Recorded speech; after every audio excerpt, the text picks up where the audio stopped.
Welcome back, everybody, into Bill's Chat. I am Josh McCarty. With me tonight, as always, is Luka. Luka, this coming Tuesday, the calendar turns over to April, which means the draft month is here. How you doing tonight? I love draft season, Josh. I love it so much. This is our NFL Christmas season.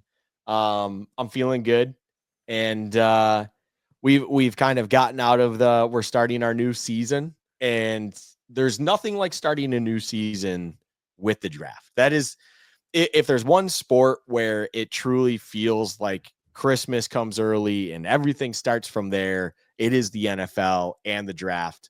And I'm excited to be sitting here where we're going to kind of kick off our look forward to the prospects and everything when it comes to the 2025 NFL draft. And tonight on this podcast, we're going to focus primarily on the defensive line prospects in this draft because there is a very large depth of talent at defensive end, defensive tackle. That is where the massive amount of talent is on the defensive side of the ball in this draft. But we are going to get to some Bills news that happened before that. And I do want to ask Luka a couple of bigger picture draft questions for the Bills too, as we get rolling here.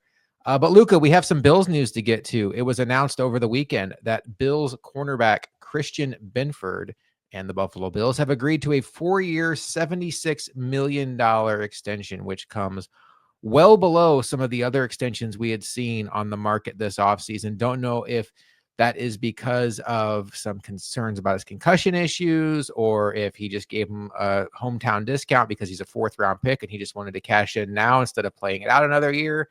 But this is a guy you were crushing on from the very first time you laid eyes on him in preseason, his rookie year. I know you were elated when this news came across. It's one of those things where the news came and I immediately thought about that Indianapolis Colts preseason game. And when I joked with you even going into that when I was there with a friend, and I was like, oh my God, I'm gonna have to actually do something that I never do and watch a preseason game.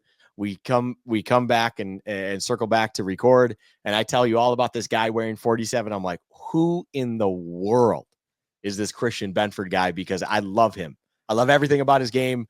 It's not one of those kind of players, and he's not. And this shouldn't be a spoiler for anyone, but he's not the flashiest of individual, and he doesn't do anything where it's like he can game. He's not a game breaker. I wouldn't put him in the just to put him in the same draft class. He's not like a Trent McDuffie, right, who is taken before Kyler Elam, but he does everything you ask him to be or ask him to do, and some.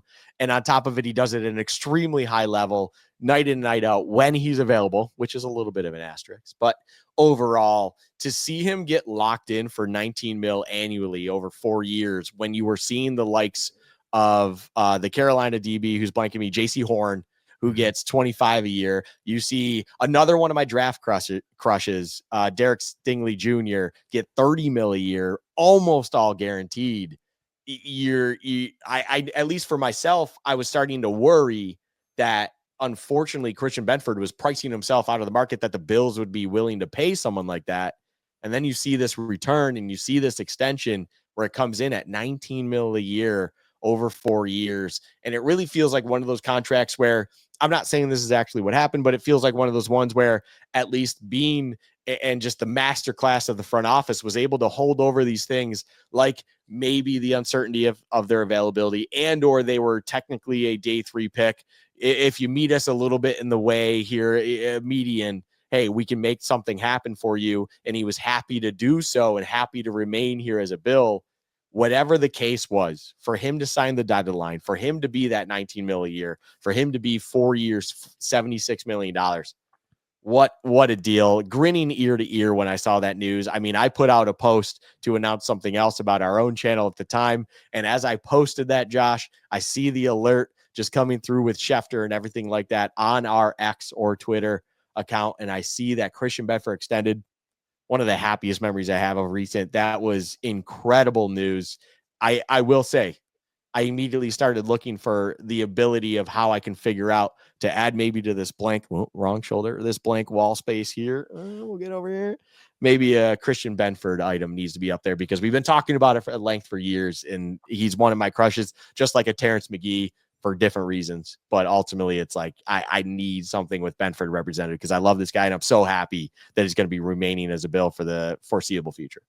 He doesn't have the same personality as Tre'Davious White, but I think they both approach the position similarly. Like, they both are better in a zone scheme. I think they both were drafted to the right situation. I don't know that either one of those guys at their peak would be considered shutdown corners if they were in more of a man heavy situation. But they are the perfect fit for a Sean McDermott defense.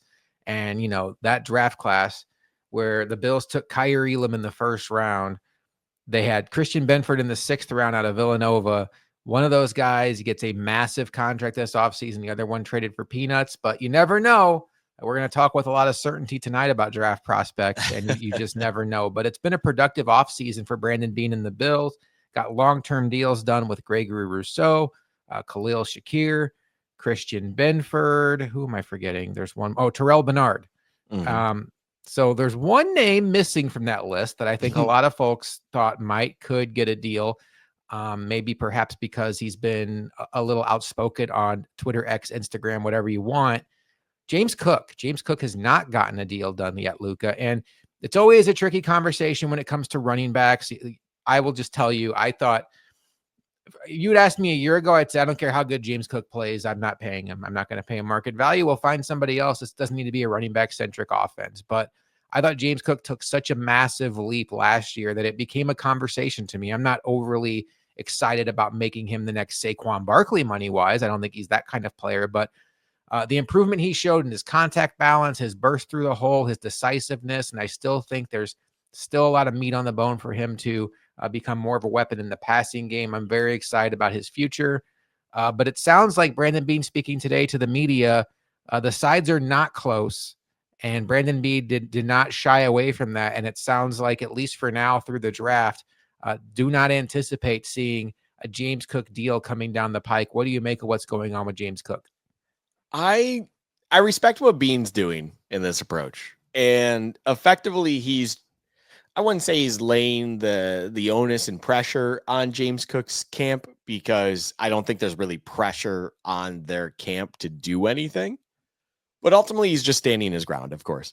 And effectively, excuse me, he is saying, like, hey, you can do what you do when it comes to social media and your representatives laying pressure on us to understand where your value is. But at the end of the day, that's not going to affect our decision making and how we evaluate your position, your value to the team, and what we believe you're worth to be as an individual. And I had this conversation with you just before we started recording, and I think it's valid, and I love that we're talking about this. It's one of those things where I genuinely believe, at least this is now me personally, where if they were to fold, and the market seems to be around that just north of 20 million a year for James Cook, if they were to fold and pay him around that ballpark, you are, in my opinion, essentially conceding the fact that you will not be paying a top end pass catcher or a wide receiver one, we'll call it, in this offense for the foreseeable future while James Cook is on that contract. Why I say that is because it just feels like it would be impossible to do so in the current cap structure and everything of such with Josh Allen. And at the end of the day, if you're myself, whoever it is, and you evaluate this roster with where it is, do you believe a James Cook at 20 plus million or let's say eventually a wide receiver one, whether that be Keon Coleman developing into that role or acquiring another one via however you do it at the 30 plus million mark, because that's generally what you're going to have to be at this moment in time, what is going to be more impactful? I still find it very hard to believe that you can't make it work without a James Cook and with that impact number one receiver, because you can't have both. And I think being very firm on this stance with a James Cook, as much as I like him as a player, is very, very good in the sense of just understanding true net worth, what a positional value is. And ultimately, it's like, hey, you are not Jahmyr Gibbs. You are not Saquon Barkley. You are not Bijan Robinson. I feel like those three individuals, a healthy, excuse me, a healthy Christian McCaffrey can, of course, be in that conversation, but that feels like that's in the rearview mirror at this moment in time. But you're not up you're not up there at that elite echelon. You are almost that next guy, that next tier. And if that were to be the case, ultimately, in my opinion, would you rather live in the reality where you have a $30+ million receiver and pass catcher for Josh Allen for the years to come, which is one that I would rather live in, or a $20+ million running back who may affect the game at a high level, but we're still uncertain is a Saquon, Bijan, Jahmyr Gibbs level takeover of a game where you can easily justify that cost because they are just, as we'll call it, an offensive weapon of that elite level that you can justify the cost. I personally respect Bean for standing his ground, simply just kind of understanding the positional value and just realistically looking at it as, hey, we are happy enough to go into the year that is remaining on your contract. We will see what happens. And ultimately, if from there we can get to a number that we can both agree on, great. If not, that's fine, because we don't want to pigeonhole ourselves where as I'm saying, just in my opinion, if you were to pay a James Cook $20+ million, you ultimately are really taking yourself out of the ability to then have that number one pass catcher, unless the cap were to do something that we cannot forecast. But ultimately, you're taking yourself out of that market to pay someone to be that number one elite pass catcher and move forward to have that weapon in your arsenal with a Josh Allen. Let's not forget, number 17 runs this offense, a Josh Allen led offense that will ultimately take over and take it from here. I think what you bring up about the receiver is interesting, because the counterpoint would be, well, those guys don't grow on trees. But in a lot of ways, I don't want the Bills to stop looking for those guys. And I think that's where your point is if you sink the money into James Cook, does that make the Bills less aggressive to find a weapon on the outside? Because when you look at their wide receiver group right now, to me, it resembles the group prior to adding what we thought Amari Cooper was at the trade deadline last year. You have Khalil Shakir, who's a nice piece for sure. You have Keon Coleman, who's an interesting lotto ticket that showed some flashes last year, but didn't really stand out his rookie year. You have Curtis Samuel, who did next to nothing last season for the Bills. And then you have Josh Palmer, who, he's Josh Palmer. I don't know. I know there's a segment of Bills fans who are super excited because he has good route running ability and that some of the metrics like his route running, but he's Josh Palmer. I think the Bills definitely need another alpha wide receiver. So I'm not in favor of being the team that pays B-level running backs A-level money. And I'm not saying James Cook is a B-level running back, but I think when you look at the elite running backs in this league, you're talking about Derrick Henry, you're talking about Saquon Barkley. I might draw the line there. I know Bijan Robinson's a guy that came in with a lot of hype, but that might be where I draw the line. And everybody else to me is just, they're part of an offense and maybe they're a productive part of the offense. But I think we saw it in the Jets game on Thursday Night Football, or Monday Night Football, I guess it was, where James Cook was out, Ray Davis and Ty Johnson did just fine. So I don't want to see this offense without James Cook, but I don't know that I necessarily need James Cook to be making $25 million a year either. It'll be interesting to see what happens. Maybe the draft will give us a clue, though, because James Cook is going into the final year of his deal. Luka, you keep telling me this is a great running back class beyond the top guy, who we all know is Genty. But I think if the Bills were to go on, say, day 2 and add another running back, that would be a pretty good idea that they might be out of the James Cook business. I don't necessarily anticipate that happening, but I think that would be a clue. Speaking of clues, do you have any thought right now, Luka, if I had to put a gun to your head and say, tell me right now, Bills first round draft pick, offense or defense, not what Luka would do, what the Bills will do, what do you think it's going to be? I think I'm lesser than the average person on if I understand where it's going to go. I believe it would lean defense. I just think overall, I say that though, because I think it's going to be a defensive draft as a whole. Yeah, I mean, the Bills are sitting here with 10 picks, and I would tell you at least 6 of them are probably going to be defensive players. And that's just from the reality of the holes are more apparent on defense than offense, right? Yeah. And it's just the depth isn't there on defense, and you have to fill those voids. So that's where I would lean, even in the first round alone. But ultimately, I think it's lesser known than the average individual thinks, as we're kind of like leaning into where we're going to discuss tonight and the position group we are kind of about to discuss. I don't know if it's as known, or I don't think you should be as comfortable to assume that it's going to be something as certain as the defensive side of the ball. So for me, I would be pretty confident it's defense. This is not what I would do. I would be absolutely open to and in favor of taking a wide receiver and adding it to this mix and continuing to stockpile weapons. I know your last two draft picks, the first ones you made were Keon Coleman, wide receiver, and Dalton Kincaid, tight end / hybrid receiver. But you can never have enough weapons in my book. And I think neither one of those guys, I think so far, have lived up to expectations.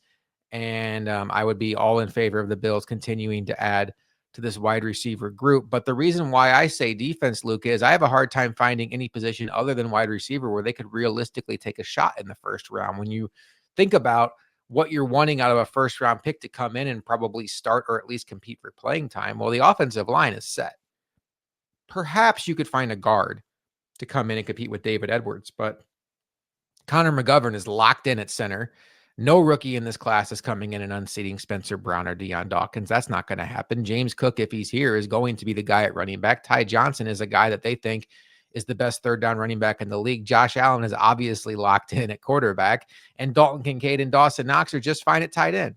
So you're not going to spend a first round pick on a fullback. I have a hard time thinking you're going to spend one on a guard. So to me, it's either the Bills take a swing at wide receiver or they start addressing some of the holes on defense. And when I look at what's going on at cornerback, where right now, if the season started today, it's Jamarcus Ingram or Dane Jackson starting opposite Christian Benford. Yikes. I think that there's a segment of Bills fans, and I might throw myself in this mix, that view the Bills defensive line is underwhelming, but we're going to get into tonight what we think that the Bills might think of their defensive line, but you can certainly add pieces there. Matt Milano's not getting any younger. Taron Johnson's not getting any younger. And I think you could even make an interesting case for a position like safety, where the Bills either have some guys that were average at best last year, or a guy like Cole Bishop, who, you hope he comes on this year, but you might want to add a little bit more to the pipeline. That's where I lean defense, Luka. Defensive line specifically. It feels like a perfect storm where this draft is loaded with defensive line talent. And we look at this Bills team and we're thinking, boy, oh boy, they need an edge. They need a space-eating defensive tackle. Come on down, big old defensive lineman. Brandon Beane's going to grab one in the first round, maybe another in the second round, definitely another one on day two. And he's going to address these needs. I am not convinced that the Bills view their defensive line situation as the problem that many fans do. Now, I will tell you, I watched every Bills game just like many of you did. If you're listening to Bills Chat, if you're watching Bills Chat, first of all, thank you. We appreciate you. But we assume that if you're going out of your way in April to take Bills content in, that you're probably somebody that watches the games or at least has a good grasp of what's going on with this team. And I certainly, like you, saw many teams run the ball down the Bills' throat. And there was many times last season where I thought, boy, it would be nice to have a big space-eating defensive tackle right up the middle, in the name of like a Ted Washington or a Casey Hampton. We're kind of going back in time there. But Luka, the more I've thought about this, and let's just talk about defensive tackle for this moment, I'm not convinced that the Bills view it that way. I would love to see a big 330-pound nose tackle come in that just requires double teams on every snap. And if you don't double team him, the inside run is absolutely shut down. And it leaves Terrell Bernard, Matt Milano, and Taron Johnson clean to run free after the running back. But that's not the style of defense that these Bills play. Look no further than the fact that Poona Ford was on this roster 2 years ago and couldn't even get a jersey on game day.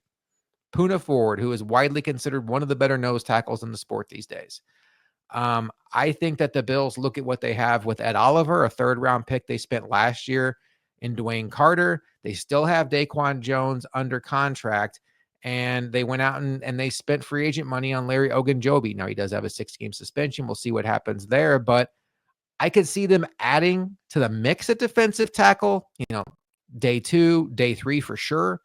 I don't view this as a situation where I don't think that the Bills are going to view defensive tackle as a primary need unless, and you talk about this all the time, when they're on the clock, the value of the player that's still there is just so far and away above everything else that they can't pass it up.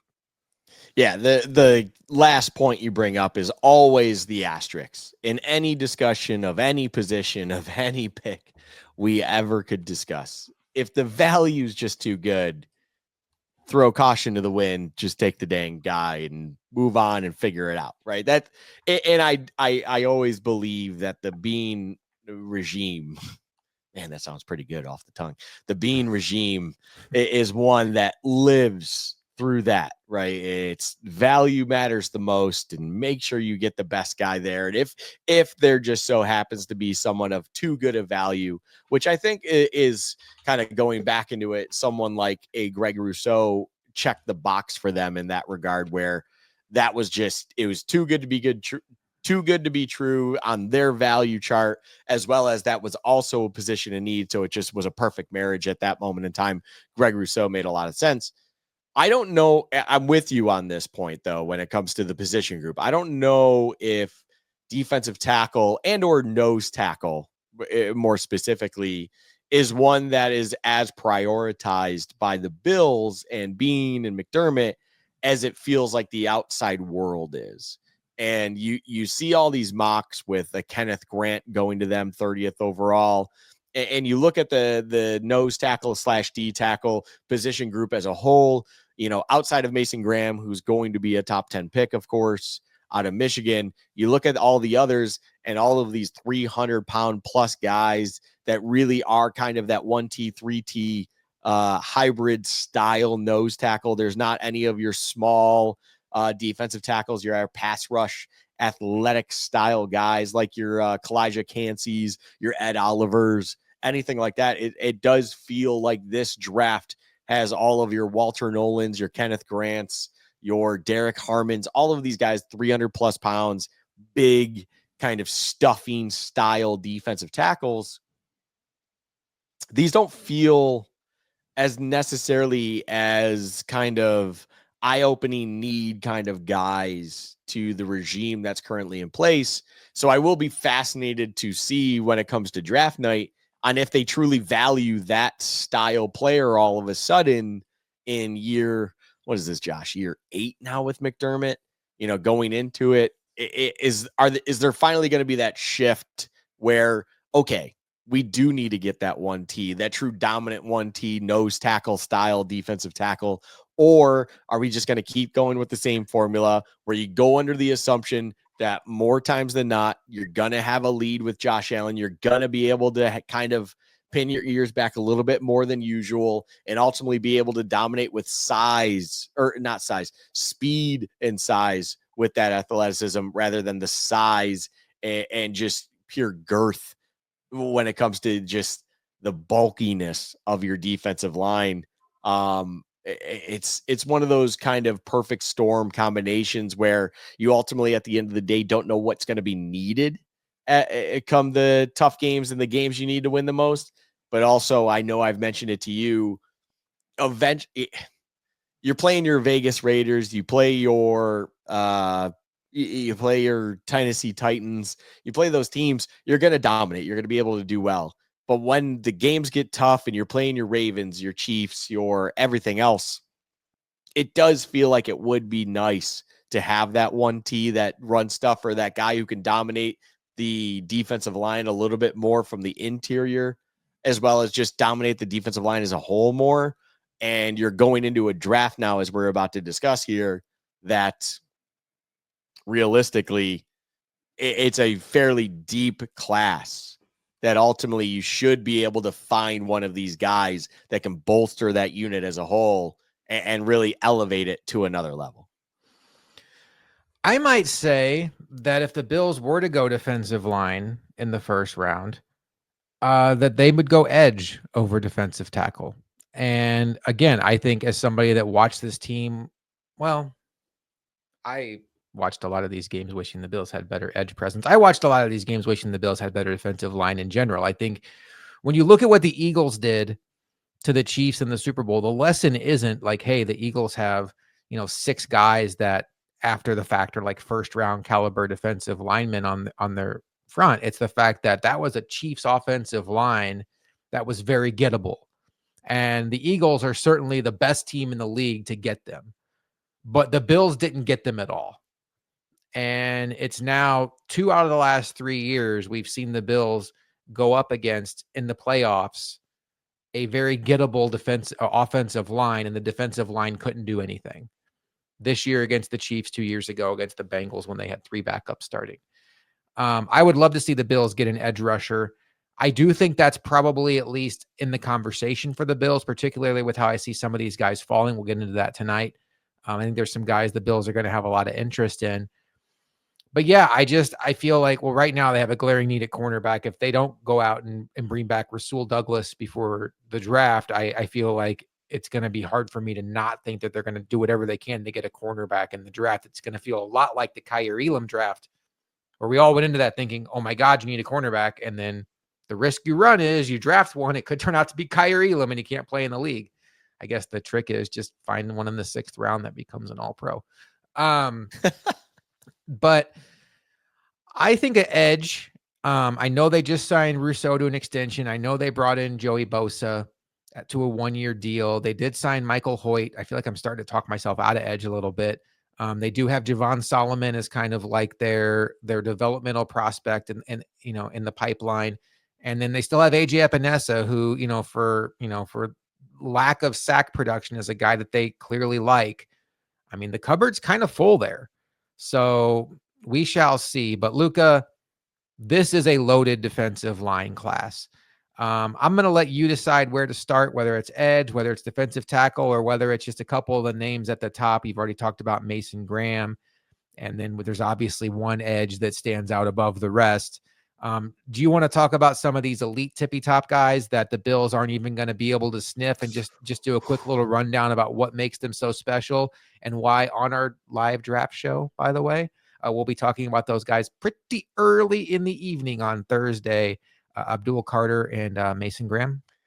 No, I don't think there's need to talk about Abdul Carter, aka Darth Vader, and Mason Graham, the defensive tackle, one of the defensive tackles. It's pretty wild that there's 2 defensive tackles out of one school, that being Michigan, that are regarded as first round talents. It feels like an Alabama style thing, but those 2 individuals are, it's not even head and shoulders, miles ahead of a class that is actually, as you said, a very deep one going into this draft. This is a very trenches, but I mean, it's not even trenches. It's defensive line driven draft, where when we are live on Thursday, April, what is it? April. Wow, I should have that in front of me. April 24th. And we are live watching the first round. I expect a multitude of defensive line players to go off, and I'm just not sure where that will be. The 2 individuals we will be certain that are coming off the board very quick. Abdul Carter being, I would be shocked if not in the top 3. I personally would say the top 1, but top 2 in all reality. And then Mason Graham will be a top 10 pick for sure. Those are dominant, just game breaker style players that will absolutely are more of your sure thing, day one, come in, impact players. They are going to be something. And Darth Vader, being Abdul Carter especially, he's got all the makings of being that kind of Micah Parsons, which is the classic, hey, Penn State, small edge, just, I mean, small, 6'3", 259. Didn't realize that's small these days. But we look at him in the gym and we're not going within 10 feet of him, but yeah, he's small. Small edge guy. He will dominate day one right out the gate. He will be phenomenal. And Mason Graham, I mean, for being, as I'm looking here, 320 listed, 6'3", this guy plays big and he dominates. He always gets that first step push. And it's just, he's incredible when it comes to being an anchor of the interior defensive line. So those 2 guys separate the rest. Now, where everyone else will kind of fall, that's where things get interesting. And where that gets interesting, especially for the Bills, is when it comes to your argument, like you said, where if they were to go defensive line, will they find themselves going edge or interior? Because realistically, there's a good chance for either of those position groups to really be the one that they end up with at it. Let's just go under the assumption they're at pick 30. You see boards out there, you see people that believe a James Pierce Jr., not that he's someone that I believe the Bills would be interested in, but someone that was viewed as a top 10 pick going into this college football season, all of a sudden falling out of the first round, is Shamar Stewart, someone where it's, all of the athletic gifts you could possibly ask for, but doesn't really have kind of the tape to go with it. Any of it. Yeah, like none of it. And just there's a lot of guys like that. And then the Kenneth Grant, the Robin to Mason Graham's Batman. And it's like, hey, he's a dominant interior defensive lineman as well. But ultimately, it's like, where is he wrecking it? Is he doing it thanks to Mason Graham? And or just kind of where does he fit in the shape of the NFL and the climate? So ultimately, you have these edge guys that we just discussed. You have these interior defensive linemen. And realistically, in my opinion, and this is just let me say it one more time for the people way back there listening on Friday evenings for whatever reason, even though they know our podcast drops Monday mornings. I believe, in my opinion, that there are at least, and I genuinely mean this, I believe there are at least 12 defensive linemen in this draft class that are absolutely worth to take in the first round. And that's how deep I believe it is. But at the same time, I think from 3 to 12, I genuinely don't know where you would put them.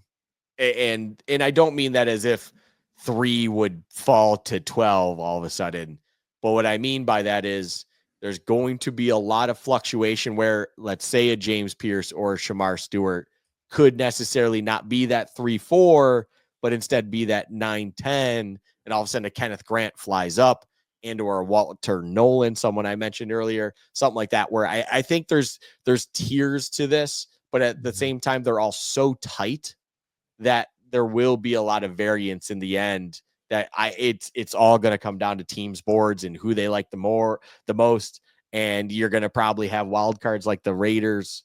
Not saying that the Raiders are going to go defensive line, but when they would draft the Leatherwoods of the world, that just screws up everyone anyways. Yeah. That I don't know where ultimately anyone's going to fall. And that's where it's going to be a fascinating one. That for the Bills, I truly believe that if defensive line, let's just live in the reality, since that's the position group we're going to discuss. If defensive line is truly the 1A, 1B that the Bills are eyeing come draft night, that's one where there's zero need to trade up. You sit at 30, you see what falls to you, and you take the best player on your board at 30 because you're probably getting a very good player at that point in time. I think it'd be fascinating to see where the Bills would have a player like James Pierce rated, because in my mind, he's a guy that they would not be overly interested in. Now, the thing that the Bills value in their defensive linemen is they want them to be able to stop the run. And interestingly enough, despite his smaller stature and smaller build, James Pierce is actually decent against the run.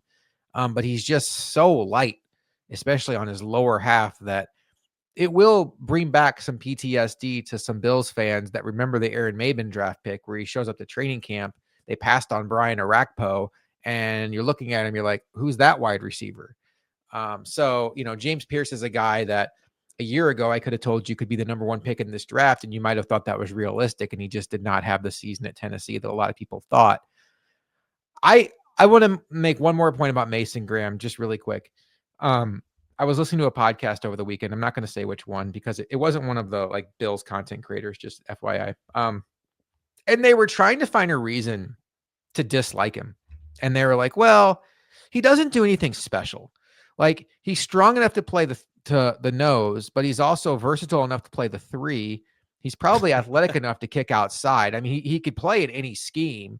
And I'm just sitting here like, yeah, exactly. Ding, ding, ding. Like, imagine I tell you on draft night that when all these other teams are going to draft, either they're gonna get Trent McDuffie or they're going to get Kyer Elam. Like, you're going to get a guy that you feel really darn sure is going to be a 10-year starter for you and probably a multi-time Pro Bowler. Yeah, that's the special thing.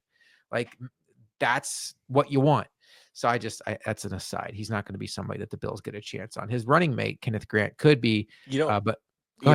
You know what it reminds me of? It reminds me of when people are trying to figure out a way why Aiden Hutchinson wasn't the best player in his draft. Yeah.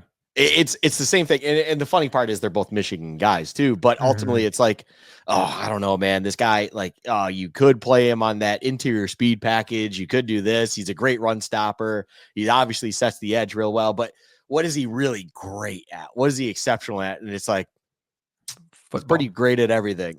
Man, pretty good at everything. Like, yeah. What an exceptional trait that is. Like, I'm okay with understanding, hey, you're only good at everything at best. I'm okay with being like, oh, you're not good enough.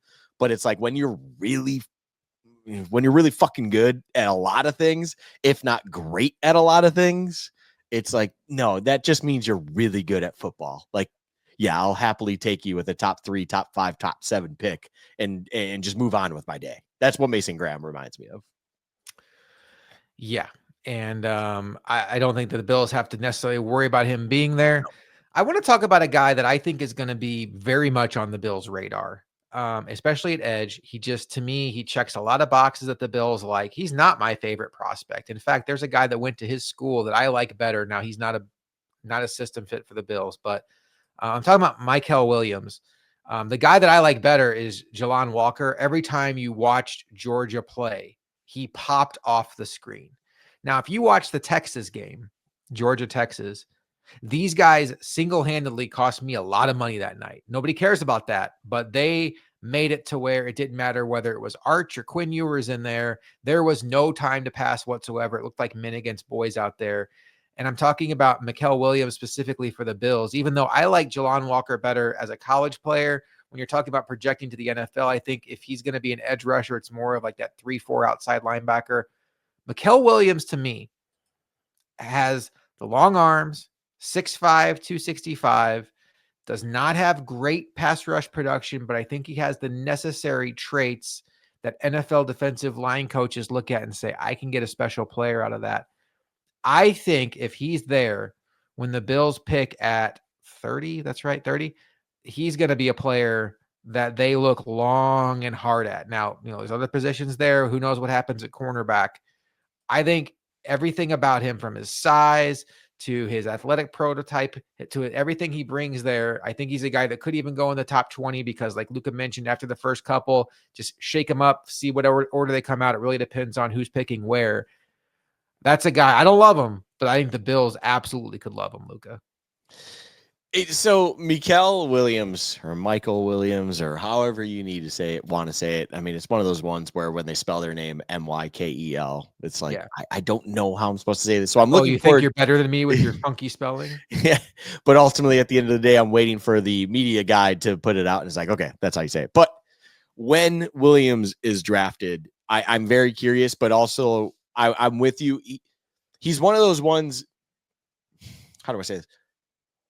He goes back to, like, when you and I have that discussion all the time about who ultimately are the Bills going to take in the first round? What do they look for that they take in the first round?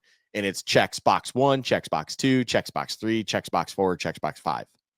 The only one of these boxes that I don't know of yet are a top 30 visit, but he checks every other box. It's, athletically gifted, under 21 years old. Like, it's just like you go down the list and it's like they all fill everything you need to be. And I don't know how to say this. I'm not going to be upset if they draft a Mykel Williams, however you want to say it. But I just don't know if I'm sold on him being the absolute answer at edge that I think they would think it is. I feel like he's one of those guys where he was a beneficiary of the defense as a whole than anything else. But that's me going off of limited viewing. And it's like he, of course, popped in big moments, of course, but it's again going back to when you watch a Georgia defense versus a Texas, it's like Texas has an offensive line that's nothing to sneeze at, but they're just being overwhelmed most of the time by the individuals they're seeing across the board. And it's not just one purely dominant player. Now, you don't have to be that in order to be worth a shit to be drafted, but I don't know if I'm overly sold on him as an individual that checks all the boxes that I think would eventually take over for this. But let me just preface this and finish it with, I'm not going to be upset with it either. Like it's just, you're addressing a position of need with hopefully the answer this go around. And if you finally strike gold here with Mikel Williams, it's like, I'm not going to sit here and be upset about it week 8 as he's sitting there with 2 sacks in a rotational defensive edge unit that is just making things happen between him, Rousseau, AJ Epinesa, Javon Solomon, so on and so forth. Like, I'm not going to be upset with it whatsoever. I think you can't get enough defensive line. There's no such thing. That just doesn't exist.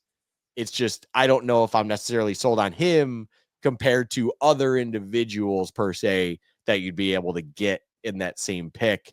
But if they like him for what it is, I think this, Josh, I think it's safe to say that this front office and coaching staff has at least earned goodwill when it's like, I believe that they know what they're looking for and they'll be able to get at least what they believe the most out of that player moving forward.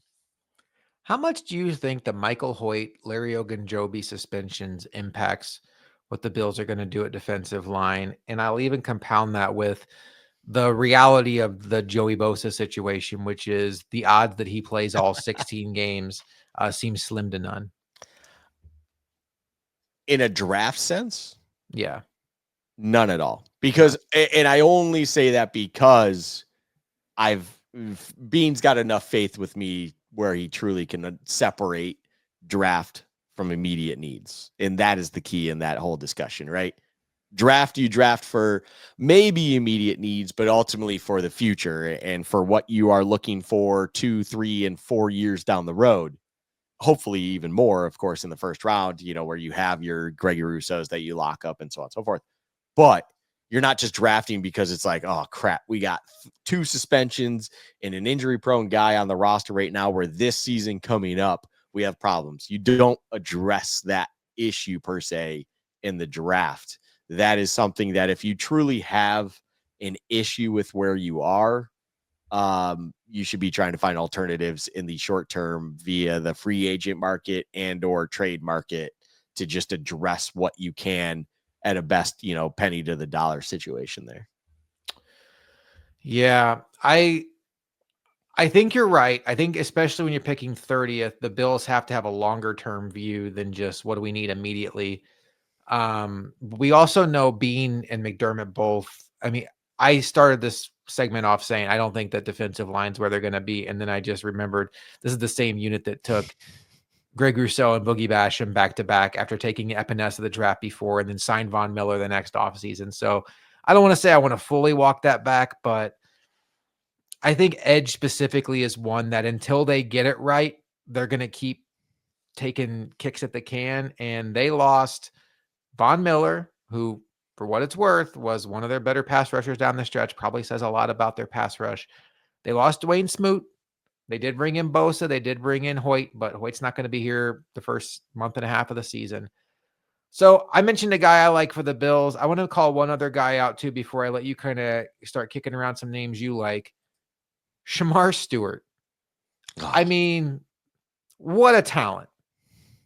When you talk about the athletic freak, if you saw this guy in Madden, you would be the person that sends an email to EA Sports saying, hey, EA, can we have these draft classes be a little bit more realistic? There's no way a guy that's 300 pounds runs a 4.5, but here we are. What an athlete. Also, what the hell? How can somebody that athletic, that physically dominant, do literally nothing in college? Now he had, like 1.5 sacks. And, if you really want to defend him, there's a highlight tape out there, which exists for every single player where you see some splashes, but just no consistency. And I think Field Yates said it best on ESPN, where it's like, you didn't even see a guy who was like taking on double and triple teams, just making life easier on everybody else. There was just no production. You want to love him more. Probably realistically, Luka, the way the NFL draft works, there's no way a guy with this athletic profile would fall to the Bills at 30. What do you do with this guy, though? Like, who does he even remind you of? I wanted to say Odafe Owe, but even that feels like a stretch. I can't remember a prospect who could potentially go as high as the top 10 with so little production. Maybe Josh Allen, and like just all betting on the traits. Shamar's a wild one, man. Mm-hmm. Shamar, I feel like in years past we've talked about it. Shamar is the definition, though, of the item we talked about when it comes to a ball of clay. And you are just like, man, if I can just do this and shape it a little bit this way and do whatever, I don't care that there was only 1.5 sack on record for this guy, and he only forced 1 fumble, and he barely did anything. This guy is a freak. This guy can do whatever you need him to do on the edge. And, oh, by the way, he's 21 years old. Like, it's just one of those ones where 6'5", 260, 21 has all the intangibles. It feels like sub 4.6 40, vert up the butt. Like, it is just like athletic freak. Just get him in the house and figure it out. I'm a guy who drafts on talent or at least freakishness. And if a Shamar Stewart is sitting there at 30, you know what it reminds me of, Josh, is Nolan Smith falling. Oh, yeah. But even Nolan Smith has way more tape in college, obviously. Whew, but yeah. Nolan Smith falling. And it was just like, ooh, man, that's I know it's not a Bills kind of guy, but that is someone that's just feels too good to let you just waddle on by and figure it out somewhere else. Like Shamar Stewart, if he were to get past, I don't know, 22, 24, if I am GM, it's the fingers itching. Like, just, well, I don't care why he's fallen to that point. Let me see who I can call to move up and get him. That feels like the kind of player that you bring in and makes the impact you are looking for, and everything figures it out. Let me just also preface this with, I don't believe Shamar Stewart makes it past 16. So I'm not living in a Candyland world here where I think that's even possibly possible. I don't even think that's remotely possible. Whatever. Move on. I love the love, though, for Shamar Stewart. And the guy, so I think for me to move in, I'm going to look at the interior here. And there's been a lot of discussion about a Kenneth Grant. I look at a Walter Nolan, an individual that personally feels more like a Bills interior defensive lineman. And why I say that is I can't get it out of my head that this team just doesn't believe it needs a 325 plus pound, just fat. I was just saying fat in all due respect, fat stalwart in the middle that can just clog things up. They want speed, they want athleticism, they want pass rush ability, and all of that, while also being young and moldable to do what they need to do. Walter Nolan fits that bill a little bit more. I think Walter Nolan is kind of just he's not another Ed Oliver, but he's another 3T. He's another pass rush guy. He's another individual that it feels like if they were to go down that road, that to me checks a lot more of the boxes they need. But this is why I don't put him in that Ed Oliver role. He is a little bit more of a run defender than a pass defender. He's not, he uses this athleticism and everything like that, not because he's super fast and he can get to the passer quick, but because he can just shed off of that line, dominate his one-on-ones, and get to the ball carrier quicker. And I think that's something that this defense still needs, because your Ed Olivers don't seem to be able to do that on a regular occurrence. You know, anyone else on the interior defensive line, even your Daquan Jones, like we haven't had that guy who's able to kind of get that quick shed ability and just get to the ball carrier in the backfield on a regular occurrence in a long time. And that's, to me, where a Walter Nolan seems to thrive out of Ole Miss, for what it's worth. And I know it feels like he's an individual that people have kind of pegged as that 3T pass rusher. But in my eyes, he's a much better run defender than anything else. And that maybe could be morphed into this kind of, he's not small. He's 300 pounds, 6'4". But where if you're going this smaller package and you have Ed Oliver with there, a Walter Nolan feels like it would be someone that maybe could be that hybrid interior alongside him, that you're able to both defend the pass and the run from the inside and maybe figure it out for years to come. That's an individual that I look at personally that feels like one that's more built for the Bills, because he, again, as I mentioned, I do this. We started doing this podcast years ago, Josh, and I always kind of keep these check boxes in my head. When we're talking about this stuff, it's like age, top 30 visit, of course, whenever those things start coming out, where do they fit, positions of need, blah, blah, blah. Like, where does it all go? Walter Nolan seems to check boxes in my head a little bit more than a Kenneth Grant, as absolutely insane as that sounds, because their age is about the same. But it's not an age thing. It's just Kenneth Grant doesn't feel like a Bill player, whereas a Walter Nolan does, in a odd way. And also, I feel like everyone in the world, if you follow the Bills and you're listening to us in April right now, you've heard of Kenneth Grant. I'm just throwing out Walter Nolan as a name to please pay attention to, because there could be a real reality where he could be a Bill at pick 30 moving forward. If you like the idea of Shamar Stewart, I think you should be on board with the idea of Walter Nolan, and he's nowhere near the project that Shamar Stewart is. You mentioned it. He's a very good run defender. Now, he's not, like you mentioned, a prototypical like 330-pound nose tackle, but I think that doesn't have to be a bad thing. I think if you look at a Walter Nolan, he comes into the Bills, he's an athletic freak, and he doesn't have the pass rush repertoire that you're looking for necessarily as a guy that can come in and wreck the game right now, but he has the athletic attributes.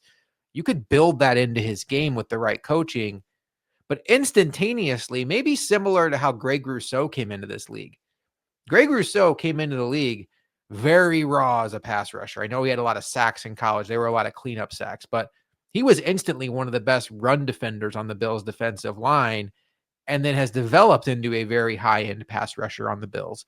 I think Nolan has that same upside, and we're talking about the 30th pick in the draft. You don't get Myles Garrett or Abdul Carter or a Bosa brother, if only, at the 30th pick, or Hutchinson. Unfortunately, you have to take guys and be okay with their flaws, and that's where a Stewart, where it's just like, okay, well, I'm getting blue chip attributes here. Let's see if I can just carve out a player. And Walter Nolan, much the same conversation, although his floor is much higher because of his run defense. I think he's a guy that could absolutely interest the Bills. And I would be curious to see. Bills are usually very forthcoming in these post-draft press conferences. If they were to draft him, I'd be very curious to see if Bean or McDermott would come out and say, no, we're going to start him at nose, because I view right now Ed Oliver as their primary 3 technique, and obviously they drafted Dwayne Carter last year, so they obviously have high hopes for him, and he's more of a primary 3 technique too. So I would think that if they drafted Nolan, it would be as a guy to come in and back up Daquan Jones until hopefully ready to take over, but we shall see.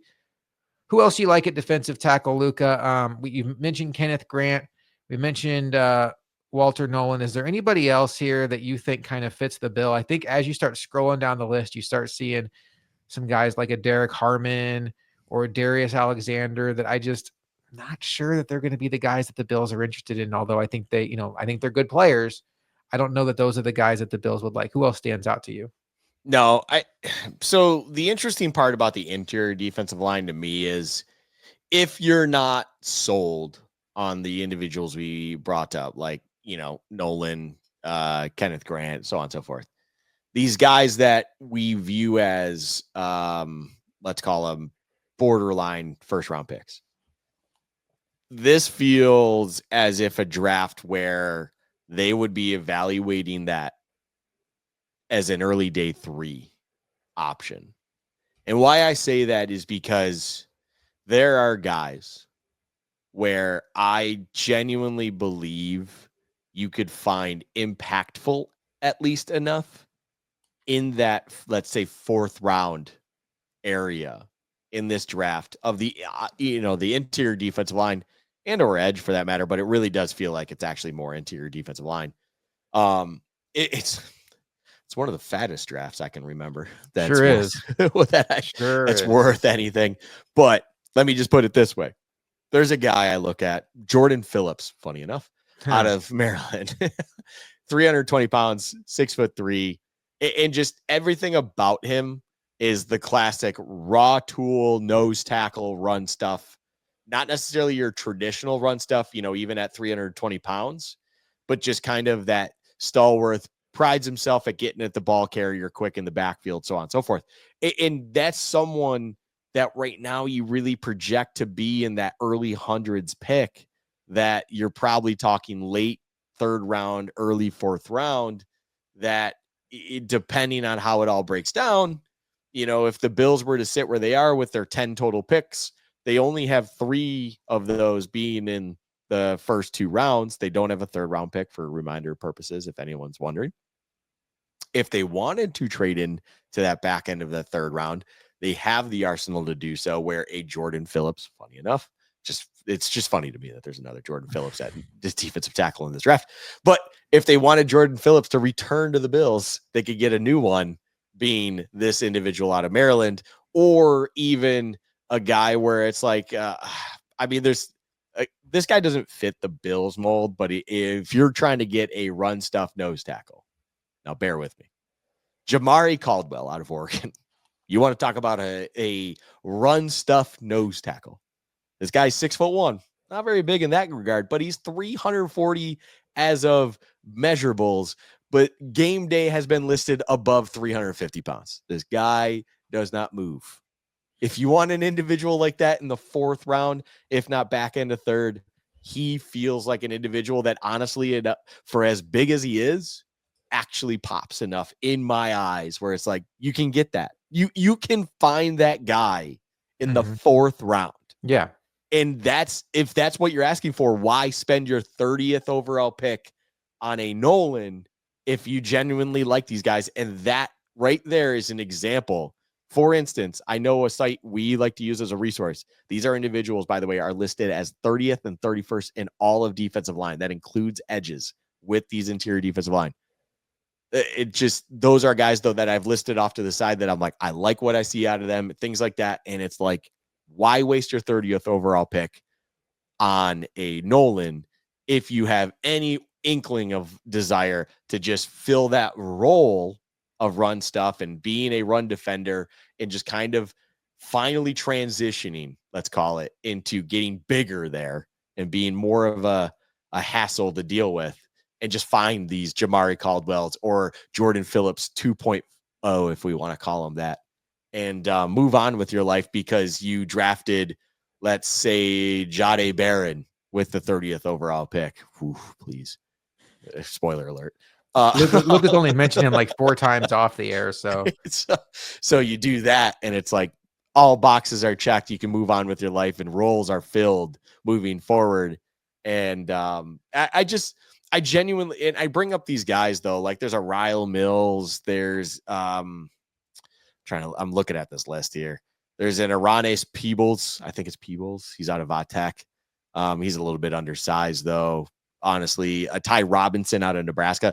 Like there's these guys that honestly, I just the interior defensive line in specific, or just the defensive line in general, it's so deep, as we keep talking about, that it's funny to me that individuals out there feel like the Bills have to go that route in the draft, when you really do need to kind of, instead of looking so focused on that first round, just pull back the curtain a little bit, look at it from a wide scope, and understand that you might be able to find even greater value later on at that position, and therefore allocate your resources elsewhere where maybe it falls off a shelf quicker, like DB or wide receiver or so on and so forth. That I honestly, my favorite idea, one of my favorite ideas in this draft, is come end of 3 going into day 3, is round 3 going into day 3,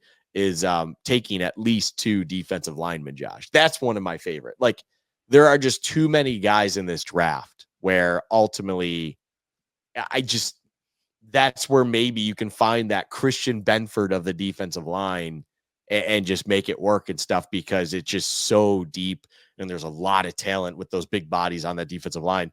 I think the football world has finally caught up in realizing that defensive line gets paid too, because your number one paid player is the quarterback, and your next paid is the edge, and your interior defensive lineman can definitely get paid if you're dominant enough, like an Aaron Donald and or all these other I think.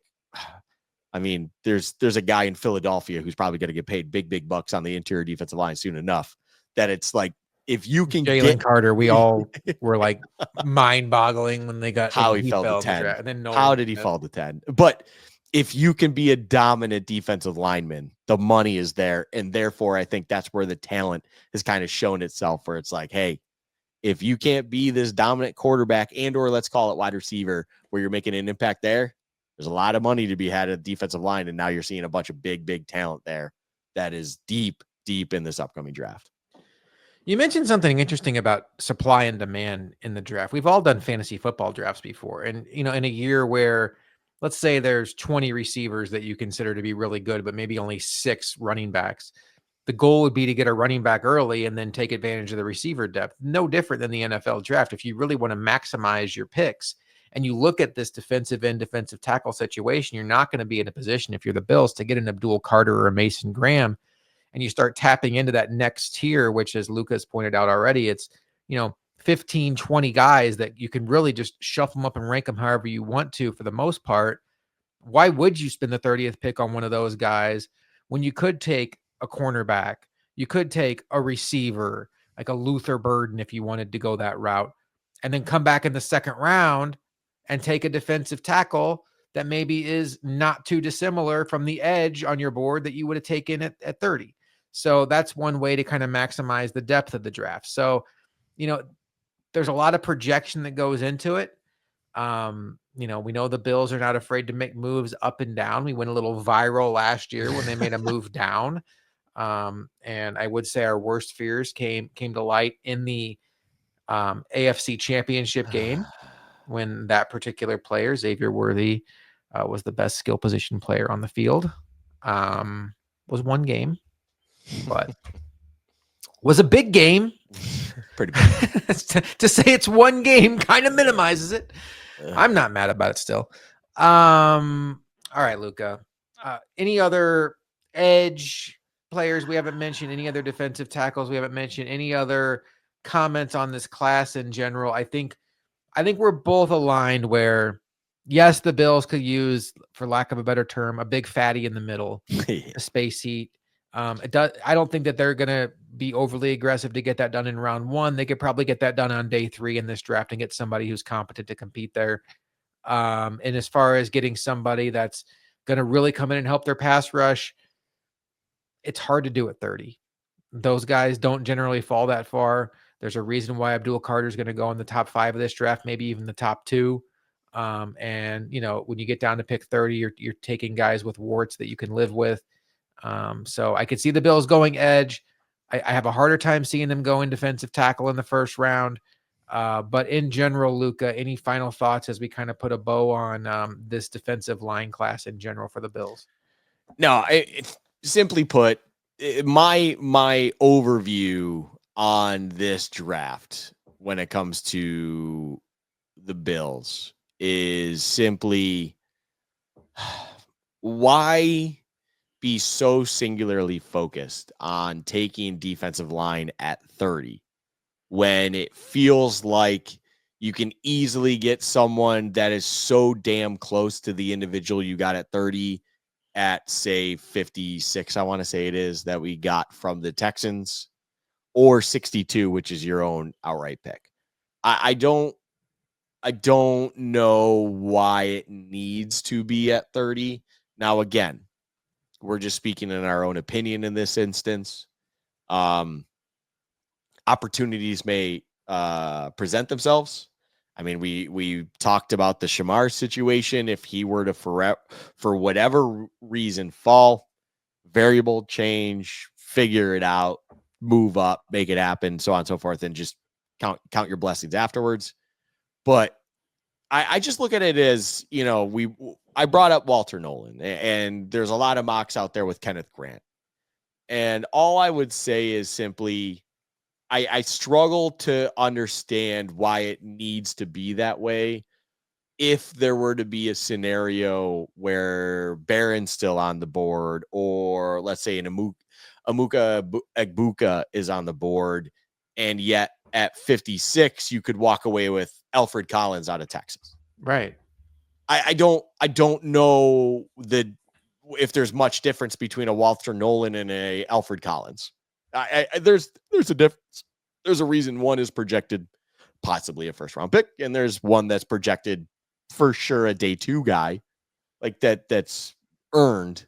But I think that gap is very small, and yet you could address something else where I think Barron is very much so above the nature of the rest. Or I think Egbuka really is kind of that line where after him, there is a at least decent drop off that it's like, you're not going to be upset with yourself taking that individual and then figuring it out with an Alfred Collins, or I don't know, an Omar Norman lot out of Tennessee. Like there's just so many guys that I just keep looking at this list. It's like, yeah, I am not one of the ones that subscribes to the idea where 30 has to be defensive line. Even the first round in general, let's just call it that for what it is. The first pick the Bills take in this upcoming draft doesn't need to be like it even was with AJ Epinesa, where they traded their first away, although that was obviously for different circumstances. But it doesn't need to be defensive line. There feels like you can navigate this draft coming up because this class is so deep.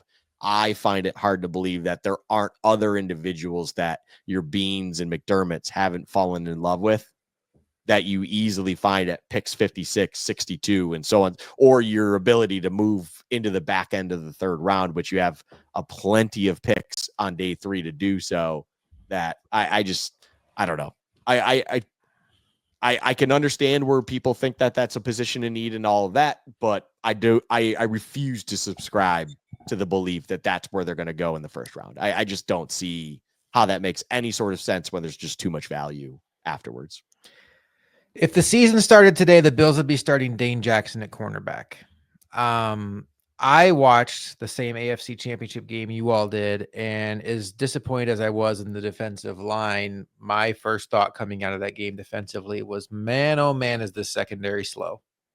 They did lose Christian Benford on the second drive of the game. That is going to impact your secondary. But one thing that you could really do to slow down the Chiefs last year was play man coverage, and they just did not have the foot speed on defense to play man coverage against Xavier Worthy and Hollywood Brown. And I would love to see the Bills get more athletic at cornerback. And if that means taking a shot at a corner or a safety in round 1, coming back with a defensive lineman in round 2, and taking a shot at a receiver, there's more than one way to skin the cat. I'm always going to be team receiver. I don't love this receiver class, by the way, for what it's worth. I mean, I love the guy at the tippy top, Travis Hunter, but and I love the other guy at the tippy top that is for sure a receiver. But after that, I think this class is, it's not last year's class, I don't believe. But those two guys change things. But um, I I always want the Bills to try to add more receiving help. Maybe they take a guy like Isaiah Bond in the second round, which is just a different skill set than what they currently have in their wide receiver room. We shall see. But we had a good chat tonight about defensive linemen. I'm still, if I had to bet money whether it is or it isn't a defensive lineman in round one, I would say it isn't. I just, and I know it's like, oh wow, big bold statement. You rolled out one position, but no, I mean, I think they're not going to take a linebacker. They're not going to take an offensive lineman. They're not going to take a quarterback, a running back. What? So, I think you start narrowing it down. It's really defensive lineman, defensive back, receiver. Like those are the three positions I think we have to zero in on. And as we get, as we keep checking off days before the draft, and Dane Jackson and Jamarcus Ingram are sitting there competing for cornerback 2, while Taron Johnson's at nickel, not getting any younger. I can't shake this feeling that this team's not only going to go cornerback early, it might go cornerback often in this draft.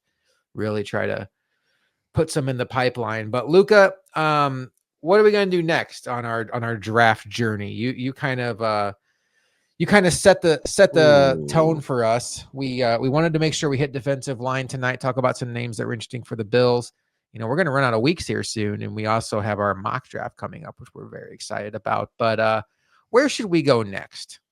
I'm thinking corners and DBs. I think DBs. rounding out the defense would be the way to do it. We can even include a little bit of a segment on linebackers. You mentioned I don't see kind of linebackers or anything of that variety being on the Bills' radar, but I think we'll round out the defense next because there is absolutely a great conversation to be had when it comes to the DBs. I mean, the number one DB in this draft also so happens to also be the number one wide receiver in this draft. There's that one that Let's I'm sure just get him. unfortunately it seems to be he's tracking to play for in the division, but not with the Bills. But we'll see how that one goes ultimately, because nothing like Travis Hunter being in the same room as Stephon Diggs. That would be. Have I told you my favorite college player of all time is Charles Woodson? I watched more college football this year than I had in a long time. Like I usually do draft prep January on. I never watched a ton of college football on Saturdays, just kind of passively. Yeah. Travis Hunter is the first player since Charles Woodson. Yeah. Where it's like, I'm going to root for that guy, even if he's a damn Patriot. Like that. I felt that way about Charles Woodson. I don't care. He never wound up on a Bills rival. He always played on teams that were easy to kind of not be mad about. But I had so much fun watching Travis Hunter in college football these last couple of years. He is the definition of man amongst boys. And I don't say this lightly. I mean, I'm not breaking any ground here. People have said it. I do believe he could be a star at corner and a star at receiver. I don't know that it's realistic to play both in the NFL full time. In fact, I would bet heavily against it. I will not bet heavily against this kid, though. He is one of my favorite prospects I can remember in a long, long time. And like, I want the Giants to get him just because that way he's in the NFC. And I don't want the Patriots to get him. I really don't. But like, what a fun kid. And we're not going to have a whole lot of reason to talk about him on our shows. We're going to talk about DBs next. So I guess we can talk about him a little bit and revisit it at receiver. But just what a fun player. I mean, do you have a player in college football history that you just crushed on so much Oh that yeah. like, Oh yeah. yeah. So it's funny because this was one of the first seasons in a long time this past season where I finally fell in love with a player. I mean, look, there's that thing right there, and then there's this thing on my head. Obviously, the person I crushed on this year was none other than Cam motherfucking Scatterboo. But the player that was always my crush before then was a guy that no one remembers. No one. But I have his jersey literally hanging in my closet. It is the only Arizona State jersey I own. It's a number 3, and it's none other than Rudy Burgess. This guy turned into nothing. I don't know what he's doing with his life. I hope he's doing well. But he ran the ball, he caught the ball, and he was an electric returner. He was one of those guys in college, Josh, that it was like, just get this guy the damn ball and he will do something special with it. He got a return touchdown against USC. This is going back to like 2007, I want to say. I mean, he would run for like 600 yards in a season, catch it for about 600 yards in a season, and have like 800 yards of return yards. Like that's what this guy would do. And then he would also play DB occasionally, like when they needed him to. And I was like, I love this guy. I love he was a football player and a half. He was dynamic, and it was just so much fun to watch. And for whatever reason, little Luka, as weird as that sounds, I was fascinated by him. He was one of my favorite players growing up. I loved him. I remember, I don't think he got drafted. He became undrafted, I think, by the Broncos, and he just turned into nothing. And I was so sad because I wanted to see him keep playing. But Travis Hunter really is one of those guys that I understand, an individual like yourself or whatever, where it's like, there's just something different about these guys.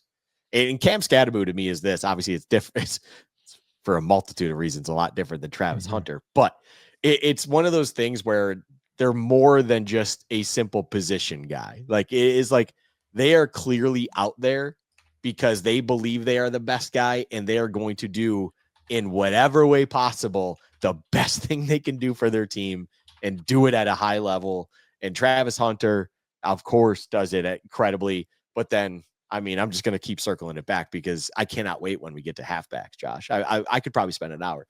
Like, Cam Scadaboo's performance against Texas is just single-handedly one of the greatest things we've ever seen in college football. And it's and I love anyone that fell in love with Travis Hunter, because I am even actively rooting for Travis Hunter.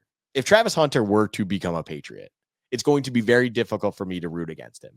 I hope for whenever we get, and we'll talk about this next episode, I hope that whatever team drafts him truly gives him the time and effort to try to be a two-way player, because he is that dynamic and that gifted to make it possible. And if they were to pull him back and pigeonhole him, in my opinion, if you were to pigeonhole, I think you would go more the corner route. It's just harder to find those shut down athletic corners than it is a electric receiver. But if they were to do that, I think you're just doing a disservice, not only to him as a player, but just to football as a whole. Like, it just, if there seems to be a guy who can truly pull it off, he is one of them. And I'll be rooting for him either way. I'm with you. If he could somehow figure out if he ends up being a Giant and or somewhere else where it's easy to root for, that would be I would be very thankful for that. But ultimately, even if he somehow was 4th overall and ends up being a Patriot, which it really kind of feels like is gonna be the case, I'll still be rooting for him in a weird way. It's just, he's an incredible player. Like, he's just gifted. He's talented. I've told you, I really refer to him as just like a Patrick Peterson. It just, he's that athletically That's a gifted. really good comp. He's just that gifted, especially. And I genuinely believe when Pat Pete was coming out of college, like, he could have played receiver. They already had him hold in as a corner, and there's nothing wrong with that. I mean, he was first team all pro forever at a corner. Like, it's just, he's an incredible corner, but it just, that's what he is. He's athletically gifted. He's talented up the ass. Like, he is so good that, when we next episode, Josh, we can go into it more, but Travis Hunter is a fascinating one to follow. One final thought tonight, and this will be a quick conversation because it just dawned on me. Travis Hunter has already made estimated $5.2 million in NIL money. His teammate Shedeur Sanders has already made over $6 million. One wild card with some of these draft picks that these teams have to weigh is what happens when you take these 19, 20, 21-year-old young men and make them rich for the first time in their life while also making them a celebrity. And that's a hard thing for anybody to wrap their head around. And the way the NIL has kind of shifted the draft is a lot of these guys already have money. And in the case of Hunter and Sanders, they're already celebrities. Now, that tends to be the way for guys at the top of the draft. Maybe these guys a little more so because of the Deion Sanders rub. But what impact do you think NIL could have, even in a positive way, on some of these kids? Because I'm trying to think, who was the defensive lineman? His name is going to escape me now. I should be able to find it. There was a defensive lineman that got a bunch of NIL money, and I think maybe he went to Purdue and then just gained a bunch of weight and had a really down year. I can't even find him right now, but I heard about him on the show too. But What do you think about that aspect of now you kind of get to see firsthand what these guys do with money in their pocket? Granted, not high end NFL money, but life changing money. I think NIL overall is great when it comes to individuals going into the NFL. It just gives them, it gives them kind of like a, I mean, I'm trying to think of a better way to say it, but I really can't. It gives them an education, ironically enough, on how to handle all of that pressure that comes with just as something as simple as money and financial gain. And not everyone is at the level of Travis Hunter and Shador Sanders, like we've mentioned. But overall, I mean, these guys are dealing with representation, mass amount of income, financial pressure, and outside pressure due to that. That is, outside of the sport that they're playing, which previous to NIL really was never even presented to them legally until the NFL. But now you at least get that education in it and understanding to it that by the time it's presented to you at the NFL, which it will get even bigger and greater, I think at least they have a foundation that they can lean on and understand from. That it's no longer to the level of culture shock. It's no longer to the level of misunderstanding and something where, like you're referring to, you have individuals that as soon as it comes to them, they kind of all of a sudden regress and fall back to bad habits and or just become nothing due to just the simple nature of having that sort of financial gain as well as pressure from outside forces. But I think it's good for the game of football. Let me just preface that. I think NIL for the game of football is very good. I think for collegiate sports in its current format is a whole nother discussion, because as we sit here with collegiate sports also as a hot topic due to March Madness, I don't think anyone wanted to sit here seeing all ones in the Final Four. And yet that's a reality we are in a very chalky bracket.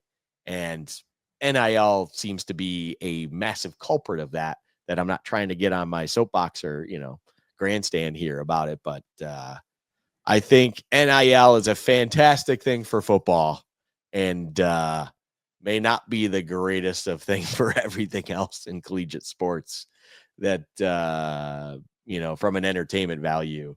But to rind it out, I mean, it just simply put, I expect the Hunters, the Shador Sanders, the all these other individuals in the draft that have already experienced that will be taken high end in the draft. It shouldn't come to a surprise to them. Nothing should really come to a surprise to them. And overall, they should be able to handle it with ease and be able to transition to the NFL more smoothly. That, your Abdul Carter will find his footing pretty quick and feel like more of a vet quicker than your average rookie, say 5-10 years ago. NIL also brought us back college football for PlayStation, which we are eternally grateful for. So that's good. But yeah, the all 4 1 seeds making it the Final Four and not even particularly close to being defeated along the way is certainly not ideal. Although I got all 4. It's almost embarrassing to admit you got all 4 Final Four teams. Like, look at me. Congrats. You went all chalk. So I'll admit something on this podcast real quick. I did not watch a lick of college basketball this year. I'm an NBA guy. I mean, Nuggets, all this stuff. So I pay attention to college basketball really with an eye on who the NBA players are going to be. I just, with stuff going on in my life, college basketball just never made it to my radar. I filled out a bracket 5 minutes before it was due, literally went to DraftKings, pulled up in round 1, just picked all the guys that were the teams that were favored to win, because why would I not? And then for the rest of the rounds, I just sorted it by odds to win the championship and just did that way. Like, I was like, hey, I'll let Vegas do this one for me. But I did know enough about college basketball to know that there were like 5 or 6 teams that were clearly above the rest. So I'm not shocked that the 4 1 seeds made it, but it hasn't been an overwhelmingly like interesting tournament. There's not that Cinderella story. It was 1 versus 2, 1 versus 2, 1 versus 2, and 1 versus 3. Woo-hoo! All right, Luka. Next time we're on the air, we're going to be talking about defensive backs as we move forward in April, and we will get closer and closer to this Bills draft pick. Speaking of the Bills and the draft, we are going to be live on YouTube the night of the draft. It'll be Luka, it'll be me, it'll be potentially Stokes. We'll be doing every single pick. Please, if you are listening to this, venture over to YouTube, Bills Chat on YouTube, and like and subscribe. We are trying to get close to 500 subscribers. If we can do that before the draft, we will have a special giveaway to be determined later or to be announced later. But we're trying very hard to get to that 500 mark. This has been a slow build for our YouTube channel. We have not been promoting it very much, but we're trying to get back in the swing of things. So if you are somebody who listens on Apple or Spotify, we appreciate the hell out of you. But if you could just take a moment, if you like what we do, and go over and follow us on YouTube, we would very much appreciate it. For Luka, I am Josh McCarty. We will talk to you next time on Bills Chat.